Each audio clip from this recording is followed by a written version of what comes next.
Look at it, Huntington Beach. It's summer. It's like 80 degrees. And what are we driving in? I'm very excited, Brad, because we are genuinely on the road today in what can only be described as the hottest, latest, most beautiful looking supercar on the planet. The McLaren 570s. And what a great car. And they've delivered it to us in this amazing colour. It's bright orange, so me and Brad look rather obvious at the moment going down the street. And as you noted when we pulled out back there, is that in this car, you're not going to be subtle. You're going to be seen. We are going to get the roof off, Brad. We're going to blow the roof off this thing. We're going to blow the roof off, and you're going to like this. Ready? The roof, you're going to like this on video as well. Wait a minute, we don't have to stop the car to do it? No. You just press a button? You just flick this little button here, right? And in no longer, let me just press it correctly. In no longer than 15 seconds, the roof on this car is going to retract a bit like Transformers. Look at that. Look at that. Mike, you've just shed light on our podcast. How good is that, eh? And we've also got this other little button here that we can raise and lower this screen behind us. So we've got the wind. To buffet the wind, and we keep the glass up and down. Look, 15 seconds later, me and you, we're in a convertible. Nice. Yeah, we're in a convertible. We're in a convertible. A convertible supercar. Which would be limited, unfortunately. Top speed now is only 196. Only. I'm not happy anymore. No, I'm not happy. I wanted to go 208. So let me tell you about the price of this car. This one is the one that we're driving today. Stock price of this car is $200,000. Okay. It's comparable, isn't it, with other. Okay, let me rephrase. We compared it to the Lusso before. Yeah. The Lusso's $150,000. Well, $100,000 more on the base price already. Yeah, it's amazing, isn't it? So this is $200,000, but the one we're driving today has got some optional extras, and they include these lurid orange seat belts to match the outside of the car. I don't know if I'd have those as an extra, personally. We've got the facility on this car to raise and lower the ride height electronically, particularly if we're going into a car park or going up a multi-story car park and you don't want to scrape the car. You can raise and lower it, and that's another extra on this car. And this one's got the luxury pack. What the luxury pack consists of, I can't really tell you. I'm sure it's the Bowers and Wilkins speakers and a bit of double stitch in leather. But that adds another chunk of change to the top line. So this car that we're driving, $235,000. Still, of $120,000 below the Lusso, and you have a performance exotic supercar that you can drive down through PCH and still get admiring glances. Yeah, of course you can. Yeah. Now we got the roof off as well. It's very tempting to hear what it sounds like. To see our ears wiggle? To see our ears wiggle, okay, with the roof off. Unfortunately, we've got some cars around and some traffic, and I am not one for breaking the law. I'm a very law-abiding citizen. But as I say, and I've said it before, and I'm going to say it again, all roads have speed limits, but I do believe there's nothing in the law that says how fast you can get to that speed limit. Well, there is something in America called, let me think of the exact terminology, because I was told by an officer of the law once that I had just broken this law. It is uninitiated acceleration. Oh my God, that car is... Oh, I got it. I was told by an officer once that, sir, you cannot do that. That is called exhibition of speed. Oh, really? Is that what they said? Exhibition of speed. Exhibition of speed. Well, I don't think there's such a law in England. You can, if the road's 70 miles an hour and I can get to 70 miles an hour in this car just a shade over 3 seconds, I think that's fine. I think that, in England, the police would pull you over and probably wag their finger at you, but I don't think technically could write you a ticket for it. Yeah, it's like getting on the freeway, on those on-ramps. Yep. They're always a great place to jump up, get up to speed very quickly. Now, Mike, I like how on the dash it tells you the posted speed limit so that you know how fast you can go. And see, it's 75 right here. That's the temperature. Oh, that's the temperature. That's the temperature outside. So we got another lovely day here in Southern California. I would love if it said 75, but no, the posted speed limit on this stretch of road is 50 miles an hour, and I won't be going any faster than that. I'm just going to enjoy it. Hey, Mike. Don't look now, but right next to you Oh, no, is a burnt orange Hellcat. Oh no, it's a belt. Who do you think's faster?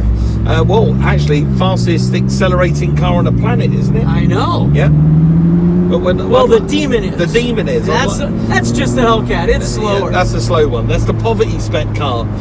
Unlike us sitting here in our all flash, but this car is just insane. It's the other thing that I've noticed about it as well, just driving along, when I've had to make some little course changes, I've had to move around in the traffic, the steering is almost telepathic. Where I want to put the car is where it arrives. So the steering is so precise, beautifully weighted as well. And you know, you can see that this car has been put together by real motoring or motorsport enthusiasts with an eye to luxury and to brand, because they've absolutely nailed it. They've nailed it, I think, this car. Now many of these new supercars, you talked about the weighting of the steering wheel. I like to refer to it as it feels dense. Because you know how some cars, they feel like if they just want to kind of... You like it? Yeah? That's it. Oh, yeah. There we go. That's the Hellcat. Hold on, we can play that game, I think. Hey, thanks. Not as throaty. Not as throaty. That's the V8 next door. But I think we could take you. If we were doing a run from the lights, we'd take you. You'd have a go. That's always the problem. Let's do it for pink slips. It's not mine. Nice to meet you. There you go. What a see, that's what owning cars here in California is like.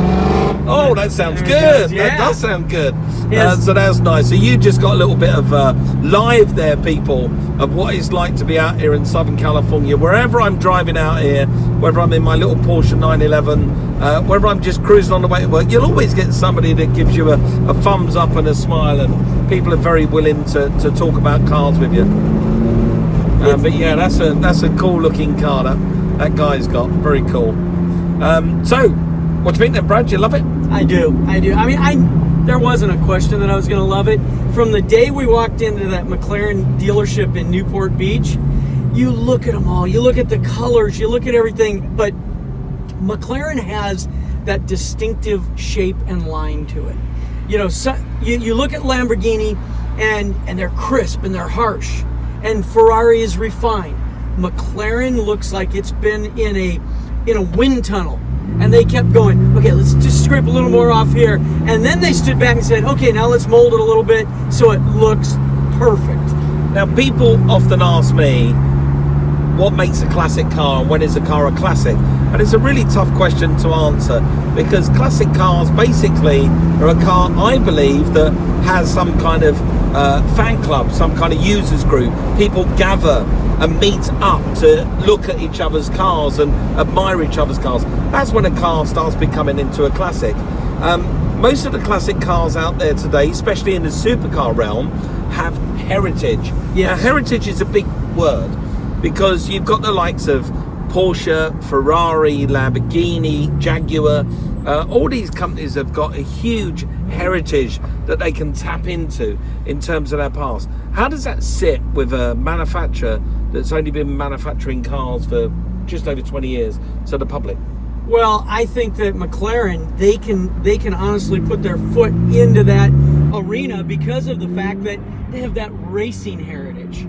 And when you draw on their years and decades of racing heritage, their wins, their Formula One, their IndyCar, everything that they have there, how can you say they wouldn't have heritage? Yes, that's a really good point, Brad. Really good point. So I think that McLaren, you know, I have heard, somebody said to me when I was driving this car, well, it's nice to drive a brand with no heritage. But I think you've just nailed that. I think you've just knocked that on the head. No, this is a brand that's, well, look, every brand had to start out there somewhere, you know, so nobody had heritage from Jaguar, Lamborghini, Ferrari 60, 70 years ago when their companies formed and started. But now they have got a heritage, and McLaren's going to be one of the future. And heritage is the one thing that a manufacturer cannot purchase. They can't spend millions of dollars on marketing to create heritage. You can only accrue that over time, and with either wins on the track or awards for design, and McLaren has both. It does have both, yeah, it really does. And long may it continue, because this has been an absolute pleasure today. I've just noticed, because I'm noticing things in this car all the while that I'm driving it, how cheeky this car, like supercar, it's got cruise control. I noticed that when we got in. I've just noticed it's got cruise control, and I'm thinking, how cheeky. What are you expecting to do to get to 204 miles an hour and hit the cruise control? Well, you know, if we headed to Vegas, Mike, we'd put it at 180 and just go. You'd be there so quickly, wouldn't you? Hey, now let me ask you something. You told me once and enlightened me about what that logo right there, Yeah, McLaren, so, where did it derive from? Well, it comes from it's a fish, and it's the eye. It's actually the pupil in a fish's eye is that shape, is that logo. And McLaren had their head of design for many years. He's an amazing chap. He's a really good friend of mine, and his name is Frank Stephenson. Frank is a guy that's got such an amazing history, and if you're a car guy or a car girl, and you want to know who creates the most amazing cars that we drive on the roads today, look no further than the name. Google it, Frank Stephenson. That guy was responsible when he left school for designing the rear of the Ford Escort Cosworth. He then went on to Mini, which was then owned by BMW, and he designed the remake of the Mini, the original one, the Mini one. And through the success of that, BMW asked him to make their first ever SUV. Once they acquired Land Rover as a company, they acquired all of their technology, how to build a four-wheel drive car. They took basically the footprint of a Land Rover, and they said to Frank Stephenson, draw a car around it, and he made on an aeroplane napkin, this is a true story, he made the BMW X5, Really? which is the car we all know and love today. That's a Frank design. He then got headhunted by Fiat and Ferrari, and when he went to Fiat, he did the Fiat 500, yes, the new one. Mm-hmm. So he designed that. Then he went to Ferrari and did the 612 Scaglietti and the 458, two of the most beautiful cars in the world. He then went to McLaren from 2006 to just recently. Frank designed every McLaren. I think he designed this one as well. I'm not too sure about that, but Frank designed every car for McLaren, so you can see the guy knows what he's doing. And now Frank's left, and he started on his biggest adventure yet, and he's designed, and you know it's going to be a winner because of what I've just told you about the cars that he's designed. He only puts his names to things that are gonna, but you're gonna pardon the pun here, that are gonna fly. Because he's just left McLaren, one of the best jobs in the automotive world, to join a company to make the world's first real, genuine flying car. Oh, literally a flying car. Literally a flying car. So Frank is head of design of that, and he has some grand ideas. And if I, just think back, everyone, what I just said, Mini, Fiat 500, 612 Ferrari, the BMW X5, every McLaren you've seen since 2006, that guy designed them. So do you think he's going to have, do you think he's going to nail it when he does a flying car? Of course he is. It's going to be sensational. Chances are people will be going like this, Mike. Wow. Yes. Yeah. I bet it's going to have a pretty dynamic design of the bottom. Of course it will. It'll be amazing, and no doubt it'll have that Frank flair to it as well. So an amazing guy, and I know he's very proud of the time that he had with McLaren, and he's the one who told me about the fish's eye. In fact, behind his desk at work, he had a picture of that fish with the eye, and he zoomed into the picture for me, and he said, look at the pupil on the fish's eye, that's where the logo comes from. It's amazing because when you just look at it from the aesthetic look of it, you think, oh, it's probably like the interpretation of an F1 wing or a nose of a car or something like that. But no, when you told me that, I was like, okay, I learned something today. Yeah, there you go. It's nice, isn't it, that we learn something every single day? Yes. Every single day, and I do like that. So what more can I tell you about this car? I can tell you this. How about this? Right, so we spoke earlier about structural rigidity, and if you take it out of a car, obviously you make the car less stronger, but they counteracted that with the way that they formed the monocoque of this car.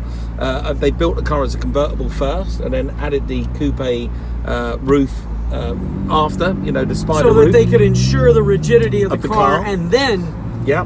But then, lots of people out there may be thinking, yeah, that's all well and good, but once you add in the motors and you add in the roof of this car, you're adding in 101 extra pounds of weight to get this operation to work. But you know what McLaren did?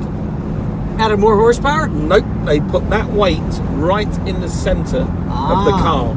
So they used the weight to their advantage and balanced the car to help out. balance the front and the rear. Yeah, to help balance the front and the rear out. And that's great, isn't it? That they now, how many horsepower did you say this puts out?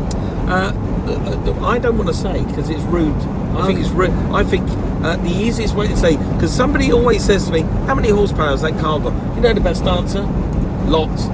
Lots? Lots. So it's like telling someone their age. You know, they don't reveal their age, you don't reveal the horsepower. No. Do you know why? Because I've forgotten. I was wondering if I was putting you on the spot. You was putting me on the spot. I don't know. I do. You don't know. I do. It was. I'd just forgotten. It's clear. It's just popped out of my head. But it is. Here you go. Here's the answer. It's lots. It's lots. It's lots. I mean, you can feel it's lots. Car does 204 miles an hour. What do you expect? And it went to the triple digits like that. Yeah. Yes. There is a. I think it gets from 0 to 124 miles an hour in less than 6 seconds. Yeah. Yes. Which is, when you think about it, you know, when we were growing up, a GTI, if you got from 0 to 60 in 8 seconds, you were cooking. If you were lucky enough to have a Porsche 911, which is the benchmark for a 0 to 60 time, and it was around 6.5 seconds, people go, what? You get 0 to 60 in 6.5? This car will go double that speed in the same time. Isn't that amazing what they can do now? And I would like to take this moment to say that no animals were harmed during this video and no speed limits were exceeded. Not one speed limit was exceeded. The only thing that we might need is a change of pants. Yes. At some point. But at some point. I mean, look at this. We're cruising down down this classic American road, like we said before, the ocean, and now we have the sun on our heads. Brilliant, isn't it? Isn't this great? It's just phenomenal. Do you want to hear that engine again? Do you want to hear it? I want to hear it. There it is. Oh. And again, amazing. It is amazing acceleration, isn't it? And it's so smooth, and that seamless 7-speed gearbox really is. I mean, seamless. The way it got up to 55, just like that. Oh, it's incredible, absolutely incredible. Well, listen, everyone, thank you very much. I did have a question, but you know what? I'm so unprepared because the question's on my phone, which is being used to video me. It is at the moment. But I did have a question from somebody. I apologise for if I've forgotten your name, but somebody genuinely, and I thought that's a perfect question for this moment. Somebody said, "What's the best car I've ever driven?" Oh, that's got to be a tough one to answer. No, it's always going to be a tough one to answer because I've driven everything out there, and you know, when you've been behind the wheel of some of the world's most exotic and favourite cars, adorned posters and bedroom walls across the world, it's hard to pinpoint a favourite. I mean, clearly at the moment, this is my favourite car. The 570s is just beautiful to be behind the wheel, but I would say other times, you know, I get behind the wheel of my little Porsche 912, and I've never smiled so hard. The Jensen Healey, the Austin Healey, not Jensen Healey, the Austin Healey 3000 that I recently restored. That was an amazing car. So thank you very much for the question. It's a tough one, but I'm going to give you the answer for today. It's most definitely the McLaren 570s, and it's going to be a long time before I forget this experience. Yeah, and I think what you're saying there is that cars are one of those things that it doesn't always have to be the car you're driving. It's the experiences you get. So you could be driving a VW Beetle. Yes. And if you remember those experiences, have you ever gotten in a car, Mike, where you you get a smell and you go, oh, and it takes you right back to something. Exactly that. Yeah. Usually it's the curry the night before, but we won't go there. And it does normally take me back. But you're right, Brad. This experience, being in the car with my buddy on the PCH in a supercar, well, you can't pay for that. And no, I can't pay for it because this car's way outside my pay packet. But we hope you've enjoyed what we bought you. We hope you've enjoyed this experience today. We're just giving you a little insight into the world of what it's like to drive a supercar out here in Southern California. Me and Brad, we want to thank McLaren for giving us the car, lending their support. Thank you so much. And if there's anybody else out there that's got a car that they want me and Brad to give us, well, our 2 penneth worth as we go up and down the freeway or on the PCH, then please do get in touch. We're really easy to find. You can email me, Mike Brewer, btw@gmail.com, and you can find me across all kinds of social media, which are, Brad? It is on Instagram. It's at Mike Brewer BTW. Also on Twitter and Facebook at the same. Makes it super easy. And you can find me at Bonspeed Brad on Instagram. Everywhere else, it's Brad Fanshaw. Fantastic. You enjoyed that? I did. I mean, Mike, I got to play hooky from work, come down here, drive down PCH, now with the top off, get a little bit of sun, get a little bit of horsepower, and get to hang out with you, buddy. It's great, isn't it? Fancy a bit of lunch? Oh, yeah. I'm always up for lunch. Yeah. Lunch and a supercar. Perfect day. No, we're not having it. Let's do a drive-through. That'd be really fun. With milkshakes and French fries. We'll give the car back to McLaren and make a right mess of it. We'll trash the inside. Absolutely brilliant. It'd be funny, but we'd probably never get another one. We'd never get another one. I'd never trust us again. But listen, everyone, thank you for joining in. Make sure that you give us a subscribe, make sure you give us a 5-star rating, and give us a little review. Tell us what you think of this podcast. We love the positive reviews. It means that me and Brad get together every week and we keep making it for you. So please make sure you subscribe, because if you do, you can keep abreast to when there's a new podcast out there. We aim to bring you one a week. So thank you very much for joining in, everyone, and we look forward to seeing you all again next week. All right. Thanks, everybody. Ta-da.